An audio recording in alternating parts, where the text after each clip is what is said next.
तमाम तारीफ़ें रब्बुल आलमीन के लिए, दुरूद व सलाम अंबिया व मासूमीन के लिए, मेरी जदोजहद धरती के मज़लूमीन के लिए। मैं सिंध और पाकिस्तान की बेटी उम्मे रबाब स्वीडन में होने वाले वाक़े की सख्त अल्फाज में मज़म्मत करती हूँ। स्वीडन में पुलिस प्रोटोकॉल में, स्टेट प्रोटोकॉल में कुरान शरीफ को जलाया गया, बेहुरमती की गई।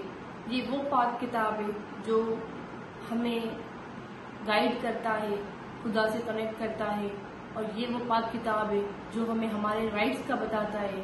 ये वो पाक किताब है जिससे हम अपनी ज़िंदगी को जीने के उसूल सीखते हैं। मगर अफसोस है कि उसी पाक किताब को बेदर्दी से जलाया गया, बेहुरमती की गई, जिसकी जितनी भी मजम्मत की जाए वो कम है।